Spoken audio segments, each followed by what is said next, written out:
Hello friends, আজকে আমি pasta recipe করে দেখাবো। একটা কড়াইতে একটু জল নিয়েছি আর 2 বাটি পাস্তা নিয়েছি। এটাকে আমি সেদ্ধ করে নেব জল দিয়ে। সেদ্ধ হয়ে গেলে একটা ঝুড়িতে ঢেলে নেব। একে একটু রিফাইন তেল দিয়ে মাখিয়ে রাখবো, তাহলে একটার সঙ্গে একটা জড়িয়ে থাকবে না। এবার কড়াইতে রিফাইন তেল দিয়েছি, একটা আলু কুচি কুচি করে দিয়েছি, বিনস দিয়েছি 5-6টা, কাঁচা লঙ্কা দিয়েছি, পেঁয়াজ দিয়েছি একটা টমেটো দিয়েছি,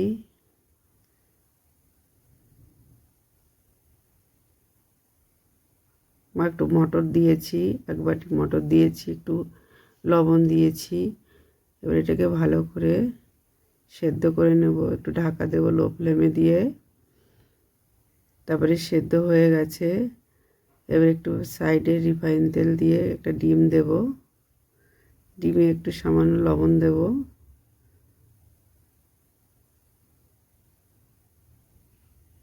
এবার হয়ে গেছে এটা। এবারে যে সেদ্ধ করা পাস্তাটা ছিল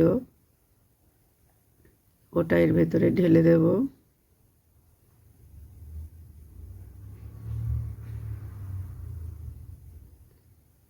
এটাকে ভালো করে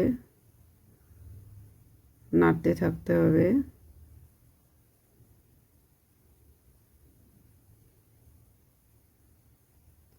এক চামচ লবণ দেব, মিট মশলা দেব 1 চামচ, আর গোলমরিচের গুঁড়ো দেব 1 চামচ।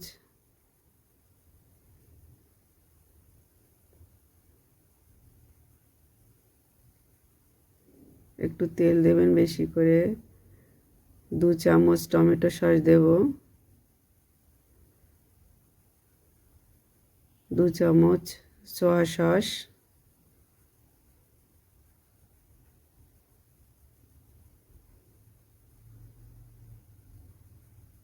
এটা ভালো করে নাড়িয়ে তারপরে হয়ে গেছে, নামিয়ে নেবেন।